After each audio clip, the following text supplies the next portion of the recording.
What if simply imagining a scene over and over so vividly that it felt real could transform your life?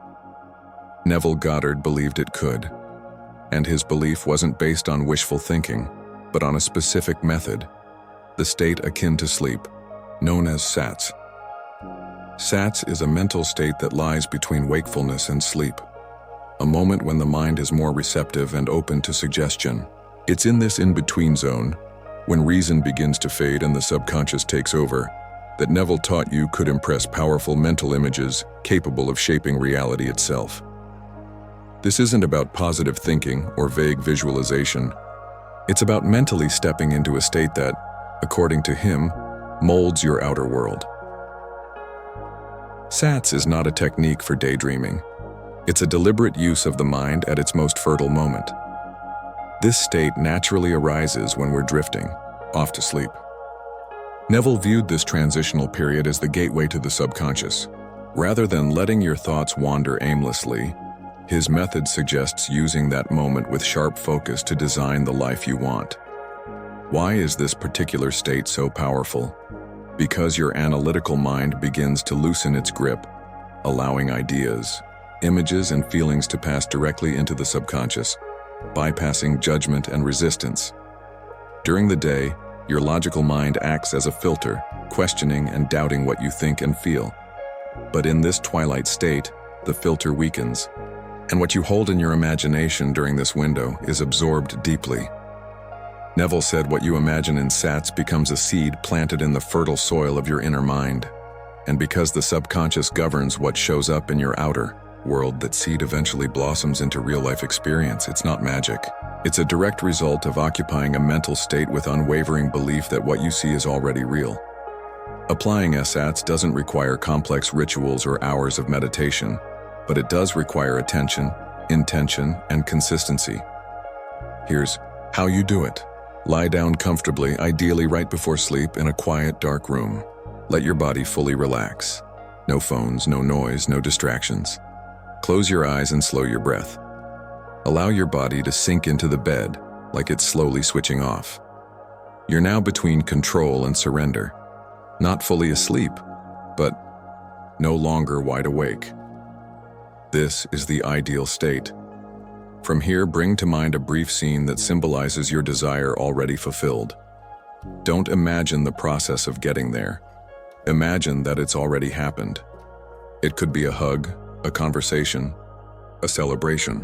What matters is that it's simple, easy to repeat, and emotionally vivid. The key is to feel the scene as if it's real. Not what would it be like, but this is how it is. What would you see? Hear? Feel? What's the texture of the air moment? The sound of someone's voice? The sensation of the environment? The scene must have texture, sound, and emotion. It should feel more like a memory than a fantasy.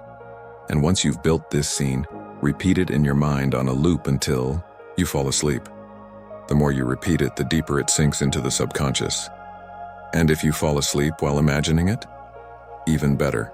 That means your subconscious received it without interference. One of the most common mistakes people make with SATS is practicing from a place of desperation. They start imagining, but soon their thoughts drift to, "I hope this works," or "This still feels so far away." This reveals something crucial. They're imagining from lack, not from fulfillment. Neville was crystal clear on this. You must imagine from the state you desire, not toward it. It's a massive difference. You don't imagine yourself moving toward your goal. You imagine yourself already living as the version of you who has it. Don't picture signing the contract. Picture celebrating after it's signed. Don't imagine asking someone out. Imagine already living life beside them. This shift, from future-based imagining to present tense embodiment, is where the power lies. Another essential element of SATS is emotion. According to Neville, feeling is the secret. Your mental image can be perfect, but if it lacks emotional charge, it won't take root. And this isn't about fake enthusiasm. It's not about forcing joy or pretending. It's about conviction, a quiet sense of knowing. When you feel that what you're imagining is inevitable, natural, already yours, then the technique does its work. The subconscious doesn't respond to rehearsed affirmations. It responds to the emotional energy you silently embody. That feeling, experienced in this specific mental state, is like a blueprint that reality begins to follow. One of the most common questions people ask is, how long does a SATS take to work? But Neville would say that's the wrong question. The very act of wondering when shows you haven't fully assumed the state yet. He compared it to planting a seed. You don't dig it up every day to check if it's growing. Trust is part of the process. For some, results show up in days. For others, it may take weeks. But timing should never be your focus. Your only job is to repeat the scene with emotional fidelity, over and over, until it becomes part of you. SATS can be used for anything: love, money, health, career. The requirement is always the same: a short, emotionally rich, sensory-loaded scene that represents the outcome you desire. It doesn't matter if it seems irrational or unlikely from a logical perspective. What matters is that you believe it. It's not about convincing the world. It's about convincing yourself. And once you do, your inner state shifts. And the world, as Neville taught, is just a faithful mirror of the state you live in internally. The subtle practice of SATS is not about waiting for something to happen. It's about mentally living what you want to see reflected in the future. It's not a technique for wishing. It's a technique for embodying. Neville didn't teach you to hope or beg. He taught you to be.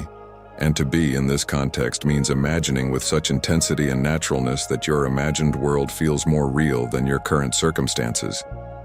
The outer world isn't ignored. It's just placed in second position. Your inner world becomes the primary mold. Everything else flows from that. If you've made it this far, try the technique yourself. It doesn't require blind faith or massive lifestyle changes.